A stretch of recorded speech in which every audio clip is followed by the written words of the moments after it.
Kashmir files film पर उमर अब्दुल्ला ने दिया बयान, कहा सच्चाई के साथ खिलवाड़ करना जायज नहीं।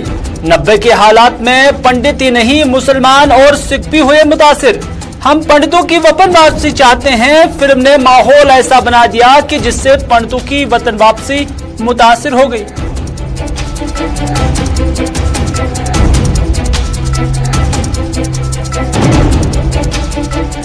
कश्मीर फाइल्स पर सीपीआईएम लीडर तारिक आमी ने भी दिया रद्द-ए-अमल, कहा ललदेद और नुंदरेशी को कोई अलग नहीं कर सकता। कश्मीर महज जमीन का टुकड़ा नहीं, 5000 साल पुरानी तारीख है। पुराशुभ दौर के आगाज में मरने वाला पहला शख्स मोहम्मद यूसुफ हलवाई था।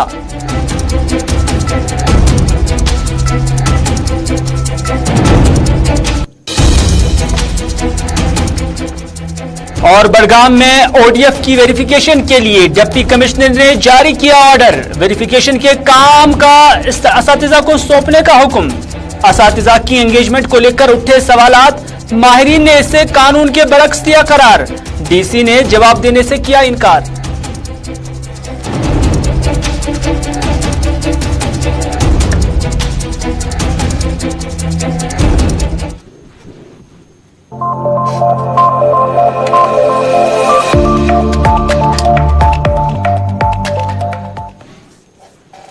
अस्सलाम वालेकुम नाज़रीन, आप सभी का खैर मकदम है। आप देख रहे हैं प्रोग्राम स्पेशल रिपोर्ट अपने मेजबान मीर हिलाल हांजुरी के साथ। और इस स्पेशल रिपोर्ट में कश्मीर महज एक जमीन का टुकड़ा नहीं है, बल्कि कश्मीर 5000 साल पुरानी तारीख है। ये कहा है सीपीएम के लीडर मोहम्मद यूसुफ तारिक आमी ने, और कहा है कि ये नुंदरेशी और ललदेद की सरजमीन है और यहां नुंदरेशी और ललदेद को कोई तफरुक नहीं डाल सकता है। उमर अब्दुल्ला ने भी जवाब दिया और उमर अब्दुल्ला ने भी कश्मीर फाइल्स को लेकर आज बयान दिया है और कहा है कि यकतरफा कहानी दिखाना सच्चाई के साथ खिलवाड़ है। लेकिन इन सियासी खबरों के साथ साथ जो सबसे बड़ी खबर हम आपके सामने पेश कर रहे हैं वो है ओपन डेफिकेशन फ्री, यानी जो शौचालय या जो आज तक मुख्तलिफ एसपीएम पॉइंट्स बनाए गए थे पूरे जम्मू कश्मीर के अंदर, और पूरा जम्मू कश्मीर एक रिपोर्ट के मुताबिक, एक वेरिफिकेशन के मुताबिक बताया गया है कि यहां पर खुले में कोई भी शौच नहीं करता है। यहां खुले में कोई भी किसी को भी हाजत बशरी के लिए नहीं जाना पड़ता है, बल्कि यहां हर घर के पास शौचालय हैं और उसके साथ साथ यहां पर बाथरूम्स हैं, कमोड्स हैं और हर किसी के पास सैनिटरी की हर कोई चीज है। तो इस तरह से ये जो अमल है ये दरअसल रूरल डेवलपमेंट की जानिब से अंजाम दिया गया है। लेकिन अब इसकी वेरिफिकेशन के लिए जो काम है वो टीचर्स को सौंपा जा रहा है। ये टीचर्स को कैसे सौंपा जा रहा है वो हम आपको डिटेल बताएंगे। हम आपको एक नोटिफिकेशन दिखाएंगे और इस नोटिफिकेशन में आप देख पाएंगे कि ये डिप्टी कमिश्नर बड़गाम की जानिब से जारी हुआ है 15 तारीख को, 15 मार्च साल 2022 को, जिसमें कहा गया है सब्जेक्ट यह है कि open defecation free ODF second level third party verification before 31 of March 2022। यानी जो थर्ड पार्टी वेरिफिकेशन करनी है इसकी जो जिम्मेदारी है वो आंगनवाड़ी वर्कर्स और बूथ लेवल ऑफिसर्स को दिया गया है। लेकिन ये बूथ लेवल ऑफिसर्स कौन है यही हम आपको बताएंगे। ये बूथ लेवल ऑफिसर्स में 95% जो लोग हैं वो टीचर्स हैं, जो सरकारी स्कूलों में टीचर्स पढ़ा रहे हैं, उन्हीं को ये काम सौंपा जा रहा है और उन्हें अब घर घर जाकर डिस्ट्रिक्ट बड़गाम के अंदर 629 के करीब ये टीचर्स हैं जो हमें इतलात हैं, उन्हें ये काम दिया गया है कि वो स्कूल का काम मुतासिर करे और उसके बाद स्कूल का काम छोड़कर वो ये वेरिफिकेशन करे, थर्ड पार्टी वेरिफिकेशन करे और फिर गवर्नमेंट को अपना रिपोर्ट 25 तक जो है जमा कराए। अब देखने वाली बात होगी कि क्या ये वेरिफिकेशन का काम सिर्फ टीचर्स को ही करना था, क्या और कोई डिपार्टमेंट को ये नहीं सौंपा जा सकता था। एक बड़ा अहम नुक्ता है क्योंकि 2-2.5 साल के बाद जम्मू कश्मीर के अंदर स्कूल खुले हैं।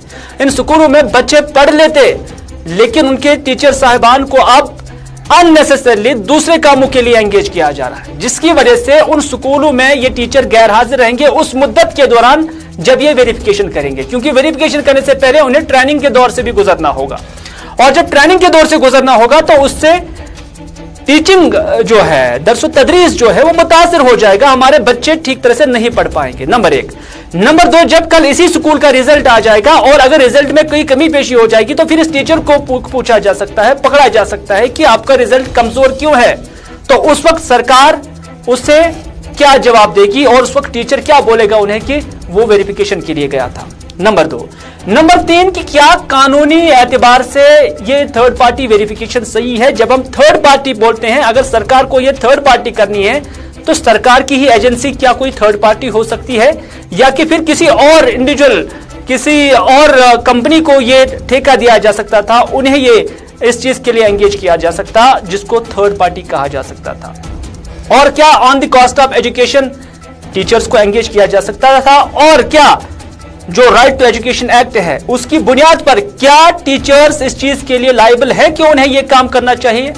इन चीजों को लेकर हम आज बात करेंगे। लेकिन पहले जो टीचर्स की एंगेजमेंट हुई है, लगभग 629 के करीब टीचर्स है डिस्ट्रिक्ट बडगाम के अंदर जिन्हें यह काम सौंपा गया है, क्या उन्हें यह काम करना है। इस पर टीचर्स फोरम और ईजे के जो प्रेसिडेंट है मोहम्मद रफीक रातर, उन्होंने गुलिस्तान न्यूज के साथ बात करते हुए क्या कुछ कहा, पहले आपको वो दिखाते हैं। मैं इस ऑर्डर पर अफसोस ही करूंगा। देखिए, जितने भी BLOs हैं और वो सारे के सारे असद कराम हैं और पिछले कई साल से वो इस प्रोसेस के साथ वाबस्ता हैं।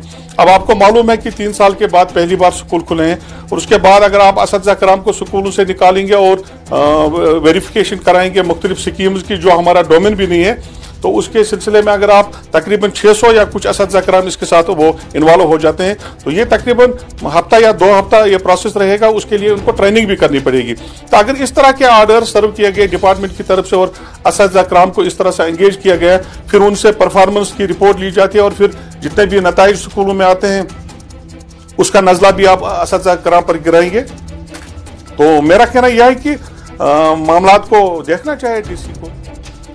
चले, रफीक रातर बात कर रहे थे और उनका कहना है कि यह नाइंसाफी है। जब कल परफॉर्मेंस रिपोर्ट भरना होगा इसी टीचर को तो वो क्या भरेगा, यही कि मैं वेरिफिकेशन के लिए गया था।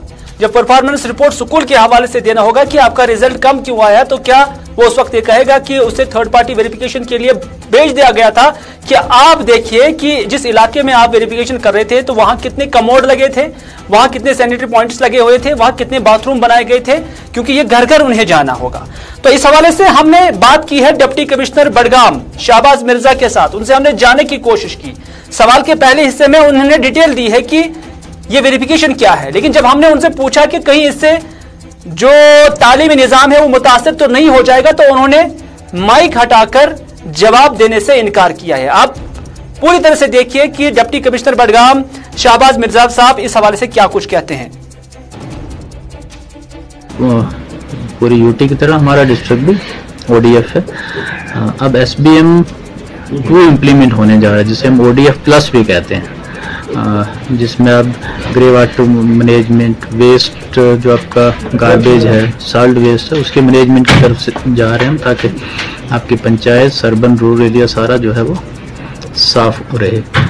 तो उसी ज़िम्मन में गवर्नमेंट के आर्डर्स थे कि जो SPM फर्स्ट में काम हुआ उसकी थर्ड पार्टी वेरिफिकेशन चल रही है इस वक्त, जिसमें हम रूरल डेवलपमेंट को इन्वॉल्व नहीं कर रहे हैं। इसलिए बाकी आपने देखा होगा जो आर्डर है उसमें बाकी डिपार्टमेंट के ऑफिसर्स लगे हुए हैं। 31 से पहले हमें कंप्लीट करना है, फिर सारा सर्वे भी हो जाएगा कि कहाँ कहाँ क्या कमी है, और SPM सेकंड में हमें बेनिफिशियरी भी आइडेंटिफाई करने और क्या क्या काम करने हैं उसके बारे में सर्वे। सर, जो इसमें टीचर्स इन्वॉल्व किए गए हैं, अब नहीं लगता है एजुकेशन सेक्टर पे इससे आजकल। आपने देखा कि शाहबाज मिर्जा से जब हमने पूछा कि आपके डिस्ट्रिक्ट में कहीं एजुकेशन मुतासिर तो नहीं हो जाएगी, तो उन्होंने ऐसे माइक उठा के इसे घुमा दिया है। लेकिन फिर हमने साबिका डायरेक्टर स्कूल एजुकेशन यानी साबिका नाज़िम तालीमात रफ़ी अहमद के साथ बात की है, क्योंकि उन्होंने एजुकेशन सेक्टर में काफी कंट्रीब्यूट किया है और अच्छा खासा काम किया है। तो उनसे हमने पूछा कि क्या कानूनी पैरामीटर्स पे इस तरह का ऑर्डर सही है, क्या एक टीचर को जाना चाहिए और क्या एक टीचर की यह जिम्मेदारी है कि वो इस वेरिफिकेशन के लिए जाए, और वाकई क्या जिसे थर्ड पार्टी वेरिफिकेशन कहते हैं, एक सरकारी एजेंसी, एक सरकारी डिपार्टमेंट दूसरे डिपार्टमेंट को अगर वेरिफिकेशन के लिए काम सौंपता है इस बुनियाद पर कि यह थर्ड पार्टी है, क्या दूसरे महकमे का जो ऑफिसर होगा या कोई एम्प्लॉय होगा, क्या वो इसके लिए थर्ड पार्टी तस्वुर की जा सकती है। रफी साहब ने क्या कुछ कहा है, पहले वो आप तक पहुंचाते हैं। देखिए, जहाँ तक थर्ड पार्टी असेसमेंट का उसूली तौर, third party assessment has to be an independent assessment.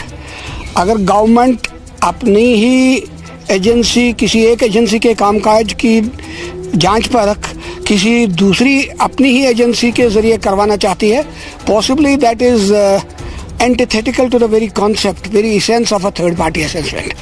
तो मुनासिब शायद ये होता कि किसी इंडिपेंडेंट एजेंसी को, कंसल्टेंसी को, प्रोफेशनल आउटफिट को एंगेज किया जाता, ताकि इसके जो मकसद हैं, इसके नताइज जो हैं ऑब्जेक्टिव हों, इंडिपेंडेंटली उनको बाकायदा वर्कआउट किया जा सकता।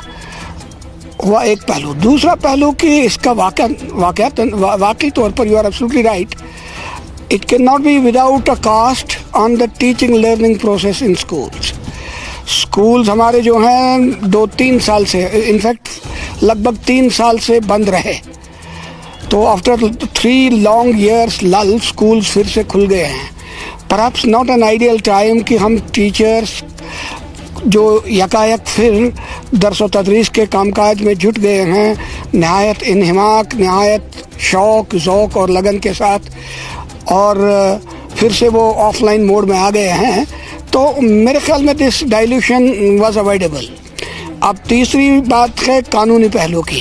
Right of children to free and compulsory education act of 2009 जो अप्रैल 2010 से लागू हुआ in other parts of the country, रियासत जम्मू कश्मीर जो पहले रियासत थी अब यूटी है, 31 अक्टूबर 2019 को जो कवानीन, whole lot of central laws जो एक्सटेंड हो गए, तो राइट ऑफ आरटी एक्ट ऑफ 2010 जिसको हम कहेंगे अब, वो यहाँ भी नाफिजुल अमल है।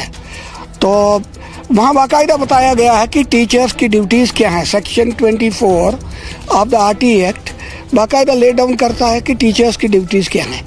बहुत सारी बातें उस एक्ट में हैं, लेकिन ये भी है कि और जो मॉडल रूल्स हैं, बाकी गाइडलाइंस हैं या एक्ट के प्रोविजंस हैं, आपको बताया गया है कि by now there is a broad agreement and there is a broad law on this कि साहब इलेक्शंस और सेंसस के अलावा आप नॉन टीचिंग ड्यूटीज़ टीचर्स को तफवीज़ नहीं कर सकते हैं।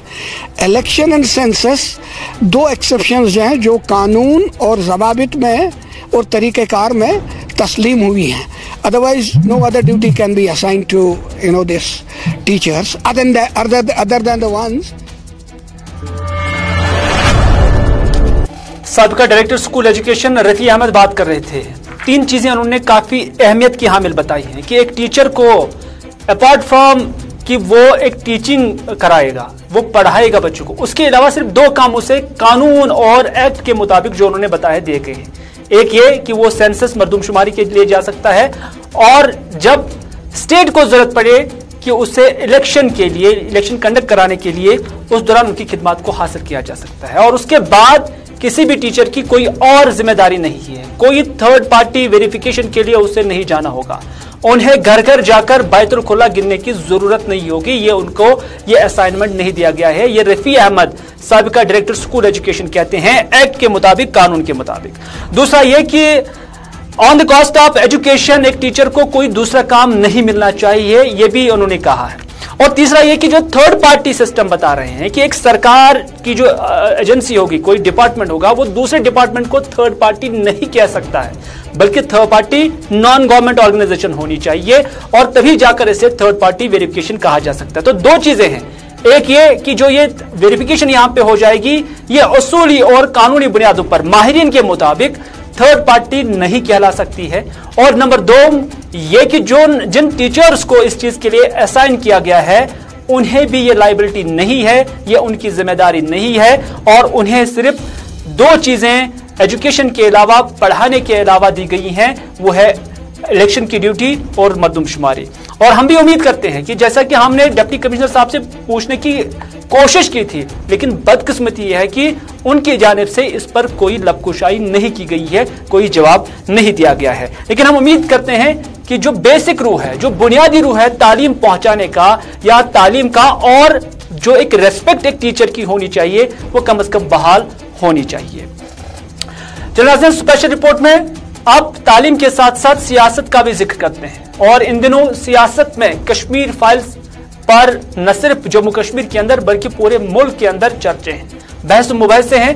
और इन कश्मीर फाइल्स को लेकर जहां अलग अलग राय अलग अलग लोगों की आती है, मुख्तलिफ पॉलिटिकल पार्टीज की भी आती हैं, वहीं पर नेशनल कॉन्फ्रेंस के नायब सदर उमर अब्दुल्ला ने भी इस पर अपनी राय रखी है। उमर अब्दुल्ला आज दमाल हांजीपुरा में 28 यानी 28वीं बरसी जो नेशनल कॉन्फ्रेंस के लीडर वली मोहम्मद यतू जो कि सकीना यतू के वालिद थे, उसकी मुनासबत से एक तकरीब में खिताब कर रहे थे और इस मौके पर यहां नेशनल कॉन्फ्रेंस के दीगर लीडरान भी थे। लेकिन उस दौरान जब उमर अब्दुल्ला से मीडिया ने कश्मीर फाइल्स के हवाले से पूछा तो उन्होंने कहा कि सच्चाई के साथ खिलवाड़ करना जायज नहीं है, यानी इशारा उनका था कि जो फिल्म में दिखाया गया है वो सच्चाई से बईद है। दूसरा उन्होंने कहा कि यहां सिर्फ एक ही कौम ने कुर्बानियां नहीं दी हैं, अगर कश्मीरी पंडित मरे तो हमें बेहद अफसोस है, यह उमर अब्दुल्ला का कहना है। लेकिन कश्मीरी मुसलमान क्या नहीं मरे, क्या कश्मीरी सरदार नहीं मरे, यह सवाली अंदाज में उमर अब्दुल्ला ने कहा। उन्होंने कहा कि क्या कश्मीरी मुसलमान घर छोड़कर नहीं भागे और कुछ मुसलमान तो अभी तक भी वापस नहीं आए। हम चाहते थे कि माहौल ऐसा बने कि ये सब वापस आ जाए जिसमें कश्मीरी पंडित भी शामिल हैं। लेकिन उमर अब्दुल्ला का कहना है कि मुझे नहीं लगता है कि फिल्म बनाने वाले ने इनकी वतन वापसी यानी फिल्म बनाने वाले इनकी वतन वापसी चाहते हैं। उन्होंने यह भी कहा कि नेशनल कॉन्फ्रेंस का बहुत पहले से ही यह नारा रहा है कि हिंदू मुस्लिम सिख ईसाई इतिहाद, जिस नारे पर नेशनल कॉन्फ्रेंस आज भी कायम है। यह उमर अब्दुल्ला ने कुलगाम के अंदर एक जलसे से खिताब करने के बाद मीडिया नुमाइंदों के सवाल का जवाब देते हुए कहा।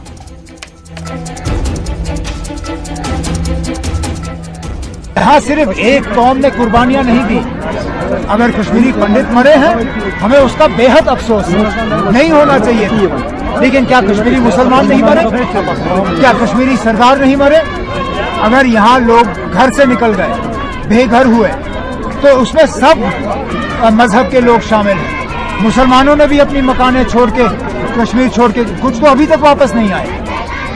हमारे सिख भाई बहन वो भी छोड़ के गए, हमारे कश्मीरी पंडित भाई बहन भी छोड़ के गए।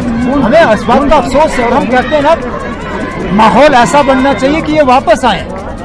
लेकिन मुझे नहीं लगता है कि वो जो लोग ये पिक्चर बना रहे हैं वो इन लोगों की वापसी चाहते हैं। शायद इस पिक्चर से वो चाहते हैं कि ये लोग हमेशा के लिए बाहर रहें। लेकिन हमारी जब तक नेशनल कॉन्फ्रेंस है, हम उस शेर कश्मीर के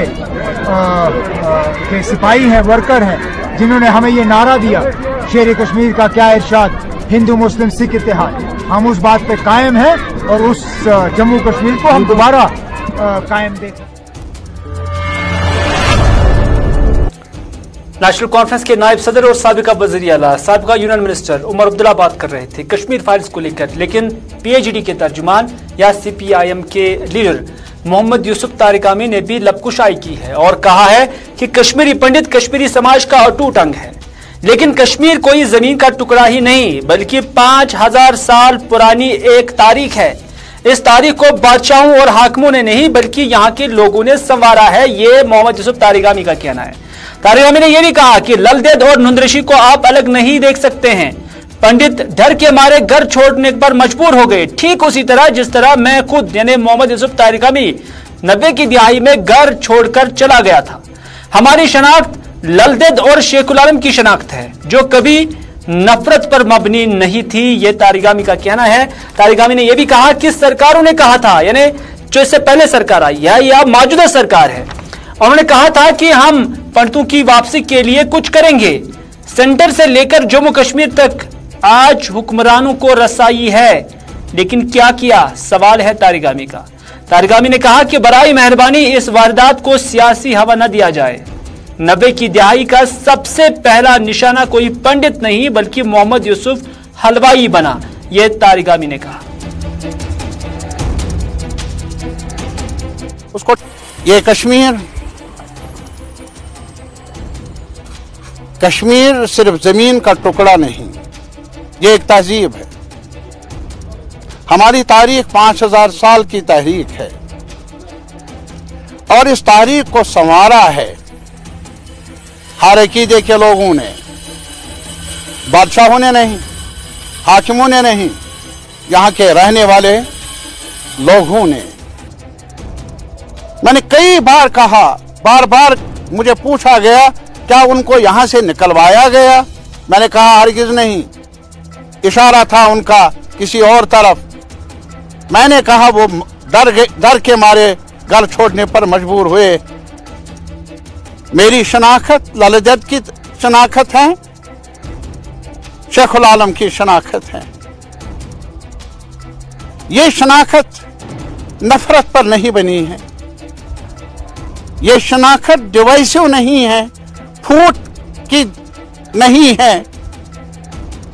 साहब, ये एक साथ मिलजुल कर रहने की, घर बसाने की शनाख्त है। उसको ठेस पहुंची है, बहुत जबरदस्त ठेस पहुंची है, चोट लगी है जो हमारे भाई मुख्तलिफ जगहों पर मजबूर हैं रहने के लिए। लेकिन मैं सरकारों से भी कहूंगा, आपने कहा था वापसी के लिए कुछ कर लेंगे। 2014 से आपके हाथ में कमान है मुल्क की, और यहां भी साझेदारी रही है, बराह रास्त हुक्मरानी आज भी है। क्या किया आपने आज तक उन बदनसीबों के लिए, घर वापसी के लिए? सवाल है। आज एक बार फिर मेरी यही अपील है, सभी सियासी जमातों को, इसको सियासी रंग मत दो।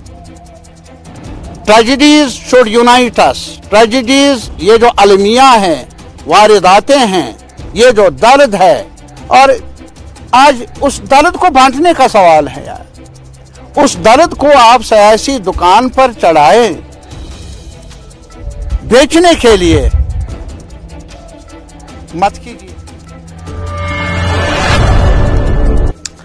चलिए बात करते हैं कॉन्ट्रेक्चुअल टीचर्स की। साल 2006 में उन्हें भर्ती किया गया था। कॉन्ट्रेक्चुअल टीचर्स ने आज श्रीनगर की प्रेस कॉलोनी में आकर एहतजाज किया।